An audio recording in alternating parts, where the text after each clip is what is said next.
And welcome to C++ course. अस्सलाम वालेकुम, my self Mohammad Tajammul और आप देख रहे हैं लर्निंग पॉइंट चैनल। ये हमारा C++ कोर्स सीरीज़ का 79th लेक्चर है और इस लेक्चर के अंदर हम बात करेंगे बाइनरी सर्च के बारे में, जो कि मोस्ट इम्पोर्टेंट सर्च है। इस सर्च को स्टार्ट करने के लिए पहले हम बेसिक जो टर्मिनोलॉजी है उनको कवर करेंगे कि बाइनरी सर्च होता क्या है और बाइनरी सर्च अब हम कब अप्लाई करते हैं। जो मोस्ट इम्पोर्टेंट पॉइंट है, सबसे पहले तो बाइनरी सर्च हम तब अप्लाई करेंगे जब हमारे पास सॉर्टेड डेटा होगा। ठीक है, सॉर्टेड डेटा असेंडिंग में भी हो सकता है, डिसेंडिंग में भी हो सकता है, नो मैटर, लेकिन सॉर्टेड होना ज़रूरी है। अगर हमारे पास सॉर्टेड डेटा नहीं है तो हम बाइनरी सर्च को अप्लाई नहीं कर सकते। ये बाइनरी सर्च अप्लाई तो हो जाएगी लेकिन रॉन्ग आउटपुट आएगी, इसका फ़ायदा नहीं होगा। पहला पॉइंट ये है। उसके बाद जो बाइनरी सर्च है, इसमें जो हमारे पास सर्चिंग होती है, इसमें सबसे पहले हमें जो एरे दिया होता है इसको हम दो हिस्सों में डिवाइड करते हैं। मीन्स दैट फॉर एग्जांपल मेरे पास एक नंबर है, नंबर इज इक्वल टू मेरे पास 20 है, जिसको मैंने क्या करना है, सर्च करना है। बेसिकली इसमें हम एक तो मिड फाइंड करते हैं। सबसे पहले हम मिड कैसे फाइंड करते हैं कि सबसे पहले हमारे पास 0 इंडेक्स होता है, फिर 9 एंड वाला होता है, तो उसको 2 पे से डिवाइड करते हैं, तो इसका मतलब हमारा मिड फाइंड हो जाता है, जो कि 4 बनता है, ऑलमोस्ट 4.5 बनता है, लेकिन हम पॉइंट को इग्नोर कर देते हैं तो 4 बनता है। इसमें सर्चिंग होती है मिड बेस पे। मीन्स दैट पहले हमने एरे को दो हिस्सों में डिवाइड करना होता है, वो मिड फाइंड कर लेंगे तो एरे हमारा दो हिस्सों में डिवाइड हो जाएगा, जो कि ये वैल्यू मिड वाली बनती है वैल्यू। ठीक है, इसमें हमारे पास बेस्ट केस यही होता है कि हम नंबर को किसके साथ कंपेयर करवाते हैं, जो हम मिड फाइंड करते हैं, यानी कि 4 जो इंडेक्स बनता है उसके साथ जो भी नंबर हमने सर्च करना होता है उसको कंपेयर करवाते हैं। अगर तो वो इस जगह पे मिल जाए तो वेल एंड गुड। अदरवाइज हम क्या करते हैं, क्योंकि हमने एरे को दो हिस्सों में डिवाइड करना होता है, क्योंकि ये हमारा मिड है, अगर जो हमने सर्च वैल्यू करनी है ये छोटी है तो हम इस पार्ट को, जो हायर पार्ट है, इसको क्या कर देंगे, इग्नोर कर देंगे, और इस वाले रीजन को क्या कर देंगे, अगर वैल्यू लेस देन है तो हम एंड पॉइंट दे देंगे। ठीक है जी, इसका मतलब स्टार्ट ये बन जाएगा, एंड ये पॉइंट बन जाएगा, ये वाला एरिया इग्नोर हो जाएगा। अगर वैल्यू हमारी ग्रेटर देन होती है तो फिर हम इस पार्ट को इग्नोर कर देते हैं, इसको स्टार्ट का नेम दे देंगे और ये ऑलरेडी एंड पॉइंट का नेम दिया हुआ है इसको, तो ये वाले पार्ट को हम दोबारा कंटेन कर लेंगे। मीन्स दैट वैल्यू इसका मतलब है इस रीजन में होगी। पहली बात तो ये है कि हम मिड में चेक करते हैं, अगर वैल्यू फाउंड हो जाए तो वेरी गुड। अगर फाउंड वैल्यू नहीं होती, मिड पे ग्रेटर देन है या लेस देन है, हम फिर चेक करेंगे कि अगर वैल्यू लेस देन हुई तो हम इस पार्ट को इग्नोर करेंगे। अगर वैल्यू जो सर्च हमने करनी है इससे ग्रेटर देन हुई तो इसका मतलब है इस पार्ट को हम इग्नोर कर सकते हैं। ठीक है, अब इस केस में हमारे पास जो वैल्यू हम सर्च करने जा रहे हैं ये 50 से क्या है, लेस देन है, इसका मतलब है ये इस पार्ट में हमारे पास वाक़या होगी वैल्यू, मीन्स दैट एग्जिस्ट कर रही होगी, तो इस पार्ट को हम इग्नोर कर देंगे। इस पार्ट को इग्नोर करेंगे तो 50 को हम किस पॉइंट का नेम दे देंगे, पहले तो हमारे पास एंड पॉइंट ये है ना, तो हम एंड पॉइंट अगर इसको नेम दे देंगे तो इसका मतलब ये वाला हमारे खाते से बाहर हो जाएगा, ये बिल्कुल हम कंटेन नहीं करेंगे, ये बिल्कुल इग्नोर हो जाएगा। अब स्टार्ट पॉइंट ये है, एंड पॉइंट ये है, इसका मतलब अब स्टार्ट पॉइंट हमारे पास 0 है और एंड पॉइंट 4 है। इसको अगर 2 पे डिवाइड करें तो हमारे पास क्या बनता है, हमारे पास 2 बनता है, तो इसका मतलब हमारे पास मिड अब क्या आएगा, हमारे पास मिड क्या बनेगा, 30 बनेगा। अब फिर हम चेक करेंगे कि ये मिड से वैल्यू मैच हो रही है या नहीं, 30 और 20 और 30 मैच हो रहा है या नहीं, इसका मतलब वैल्यू हमारी नहीं मैच हो रही, जो 20 और 30 इक्वल नहीं है। इसका मतलब फिर हम अगेन चेक करेंगे कि ये वैल्यू हमारी अगर 30 से ग्रेटर देन है तो हमारे पास 40 से, क्योंकि अगर ग्रेटर देन है तो इसका मतलब इधर वैल्यू पड़ी होगी। ठीक है जी, इस एरिया को कंटेन कर लेंगे और ये एक ही वैल्यू है। यहाँ पे सर्च हमारी नेक्स्ट आइट्रेशन में कंप्लीट होगी, क्योंकि एंड पॉइंट ये है, हमने इसको तो वैसे ही ख़त्म, सॉरी ये वाला एंड पॉइंट है, तो इसका मतलब ये वाला एरिया हम गेट करेंगे। ठीक है, अगर ग्रेटर देन होती 30 से वैल्यू, क्योंकि हमारे पास लेस देन है 20, तो इसका मतलब हमने ये वाला एरिया लेना है, रीजन ये वाला चूज़ करना है, इसलिए हम 30 को क्या कर देंगे, एंड पॉइंट दे देंगे, क्योंकि इसको इग्नोर कर देंगे, क्योंकि ये जो सर्च करनी है वैल्यू हमारी लेस देन है 30 से। अब नेक्स्ट टाइम ये हमारा 0 रीजन यानी कि स्टार्ट पॉइंट बन गया, ये एंड पॉइंट है। अब हम 0 + 1 यहाँ पे करते हैं तो हमारे पास उसको डिवाइड 2 से करते हैं, 0 + 1/2 करेंगे तो हमारे पास जो आउटपुट आती है 1.5 आता है।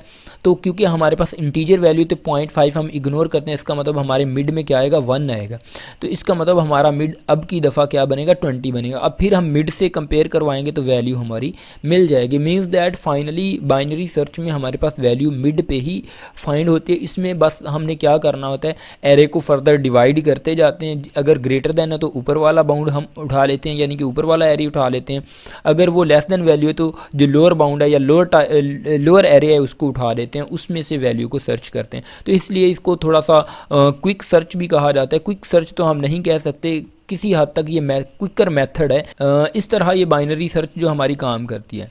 चलें जी, इसको अब देखते हैं इम्प्लीमेंट करके कि किस तरह हम इसका कोड कर सकते हैं। बेसिकली कोड से आपको समझ आएगी कि सम हो किस तरह हम वर्क कर रहे थे। चलें जी, स्टार्ट करते हैं with the header file include iostream include कौन io.h using name space std। उसके बाद इंट मेन, हमारा मेन फंक्शन स्टार्ट होता है। और मेन फंक्शन के अंदर हमने सबसे पहले क्या करना है, एक एरे लेना है जो कि 10 साइज़ का ले सकते हैं आप एरे, और इसमें हमने वैल्यू रखवा देनी है। कोई भी वैल्यू हम रखवाएंगे इसमें, लेकिन वो सॉर्टेड फॉर्म में होगी। मैं यहाँ पे 10 20 30 40 50 60 70 80 90 और 100 ये वैल्यू यहाँ पे मैं एरे में दे रहा हूँ। मतलब 10 वैल्यू मेरे पास आ चुकी है एरे के अंदर। अब हमने इसमें क्या करना है, हमने बाइनरी सर्च अप्लाई करने हैं। तो इसमें हमारे पास कुछ वेरिएबल रिक्वायर्ड हैं। सबसे पहले तो नंबर जो यूज़र से हमने गेट करने की जिसको वो सर्च करना चाह रहा है, ठीक है। इसमें हमारे पास एक मिड भी हमें चाहिए, एक स्टार्ट भी चाहिए, क्योंकि जैसे कि मैंने आपको बताया था इसमें स्टार्ट और मिड, क्योंकि हमने मिड फाइंड करना होता है। से लेके एंड भी हमें चाहिए, क्योंकि स्टार्टिंग पॉइंट और एंडिंग पॉइंट को हम सम करके मिड फाइंड करेंगे। मिड बेस पे ही हमारी ये सर्चिंग होती है, क्योंकि 2 पार्ट्स में हम डिवाइड करते हैं हमारे एरे को। और यहाँ पे मेरे पास एक लोकेशन का वेरिएबल भी चाहिए, जिसको इनिशियली मैं 0 से असाइन करता हूँ, जिससे हमें पता चलेगा कि हमारी जो सर्च है वो सक्सेसफुल हुई है या नहीं। इसके फौरी बाद हमें क्या करना है, हमें स्टार्ट, क्योंकि इनिशियली स्टार्ट में हमारे पास क्या पड़ा होता है, एरे में 0 पड़ा होता है, और एंड पॉइंट हमारा क्या है, 9 है। अब हमने क्या करना है, अब यहाँ पे मुझे एक मैसेज देना है, और मैसेज के अंदर मैं यूज़र से वैल्यू गेट करूँगा कि वो कौन सी वैल्यू क्या करना चाह रहा है, सर्च करना चाह रहा है। इंटर वैल्यू फॉर सर्च ये यूज़र एक वैल्यू यहाँ पे इंटर करेगा। सी इन में नम वेरिएबल के अंदर वो वैल्यू को गेट कर लूँगा, ठीक है जी। इस जगह तक यूज़र ने वैल्यू इंटर कर दी होगी, जो भी वो वैल्यू सर्च करना चाह रहा है। और यहाँ पे मैं कौन सा लूप यूज़ कर रहा हूँ, वाइल लूप यूज़ कर रहा हूँ। जब तक हमारा स्टार्ट क्या रहेगा, लेस देन और इक्वल रहेगा, सॉरी किसके, एंड के। जब तक हमारा स्टार्ट लेस देन और इक्वल रहेगा एंड के, तब तक ये लूप हमारा सक्सेसफुल वर्क करेगा, क्योंकि हमारे पास जो हमारा स्टार्ट है ये 0 से स्टार्ट हो रहा है, और एंड के अंदर क्या पड़ा हुआ है, 9 पड़ा हुआ है। क्योंकि फर्स्ट टाइम ये 10 टाइम मीन्स दैट एग्जीक्यूट होगा, लेकिन ये 10 टाइम एग्जीक्यूट नहीं होगा, ये हाफ टाइम एग्जीक्यूट होता है, क्योंकि इसमें हम मिड फाइंड करते हैं, बल्कि हाफ से भी हाफ टाइम हो जाता है। ये सर्च पे डिपेंड करता है या नंबर पे डिपेंड करता है, ठीक है जी। तो यहाँ पे सबसे पहले तो मुझे मिड फाइंड करना है। मिड के अंदर मैं क्या करूँगा, यहाँ पे मैं स्टार्ट प्लस एंड ओवर 2, क्योंकि स्टार्ट के अंदर मेरे पास क्या पड़ा हुआ है, आपको पता है 0 पड़ा हुआ है पहली दफ़ा, और एंड में क्या पड़ा हुआ है, 9 पड़ा हुआ है। तो ये डिवाइड हम करते हैं 2 पे डिवाइड करेंगे तो हमारे पास 4 आएगा, यानी कि मिड फाइंड हम कर चुके होंगे। 4th इंडेक्स आएगा, मीन्स दैट इंडेक्स नंबर 4 होगा, और मिड जो लोकेशन बनती है वो 5 बनती है। तो हो सकता है हमारी वैल्यू उस जगह पे हमें मिल जाए। मैं यहाँ पे एक इफ़ कंडीशन लगाता हूँ। अगर एरे ऑफ मिड यहाँ पे चेक करेंगे, क्योंकि मिड के अंदर 4 पड़ा हुआ है। Array of mid means that array of 4 is equal to हमारे पास होता है नम के। तो इसका मतलब है ये वैल्यू हमें कहाँ पे मिल रही है, मिड पे मिल रही है। तो हम क्या करेंगे, जो हमारी लोकेशन है -1 जिसके अंदर पड़ा हुआ है, इसके अंदर क्या रखवा देंगे, मिड रखवा देंगे, कि मिड की लोकेशन उसके अंदर आ जाएगी, और प्रोग्राम को यहीं पे क्या कर देंगे, ब्रेक कर देंगे। ये तो हमारा बेस्ट केस है कि पहली दफ़ा ही हमें वैल्यू मिल जाए। अगर वैल्यू हो सकता है मिड पे ना पड़ी हो सकता है कि मिड के राइट साइड पे हो या मिड के लेफ़्ट साइड पे हो। यहाँ पे मैं एल्स इफ़ यूज़ करता हूँ, और इसके अंदर हम एक और कंडीशन लगाने जा रहे हैं। हम यहाँ पे लगा रहे हैं कि अगर नम हमारा जो नंबर हमने सर्च करना है, अगर वो लेस देन हुआ एरे ऑफ ARR जो हमने एरे लिया है ऊपर, एरे ऑफ मिड से, अगर वो लेस देन हुआ, इसका मतलब है हमें अपर पार्ट जो है राइट साइड पे मिड के जो एरे है उसको निगलेक्ट करना है। तो हम क्या करेंगे, जो एंड पॉइंट है वो किसको बना देंगे, हम मिड -1, क्योंकि मिड तो हम चेक कर चुके हैं कि वहाँ वैल्यू नहीं है। तो हम क्या करेंगे, मिड -1 किसके अंदर रखवा देंगे, जो हमारा एंड वैल्यू है उसके अंदर। मैं क्या कर रहा हूँ, यहाँ पे मुझे ब्रैकेट्स लगाने दें। और यहाँ पे मैं क्या कर रहा हूँ, end is equal to mid -1 कर रहा हूँ मैं, क्योंकि मिड -1 मैं क्यों कर रहा हूँ, क्योंकि हमारे पास जो मिड है उसको हमने चेक कर लिया है, उससे वैल्यू छोटी है, तो हम एंड पॉइंट किसको बना रहे हैं, मिड -1 को बना रहे हैं, ताकि 0 से लेके 3 तक हम दोबारा से उसका क्या कर सकें, मिड फाइंड कर सकें और अपनी वैल्यू को दोबारा गेट कर सकें। अगर हमारी वैल्यू यानी कि जो नम हम सर्च करने जा रहे हैं वो लेस देन नहीं है मिड एरे ऑफ मिड से, तो हो सकता है वो नंबर हमारा ग्रेटर देन हो, मींस दैट हमें लेफ़्ट वाला पार्ट निगलेक्ट करना पड़े। और एल्स में मैं क्या कर रहा हूँ, start is equal to mid +1 कर रहा हूँ, क्योंकि हमें अगर मिड पे वैल्यू नहीं मिलती और नंबर अगर लेस देन भी नहीं होता तो डेफिनेटली ग्रेटर देन होगा,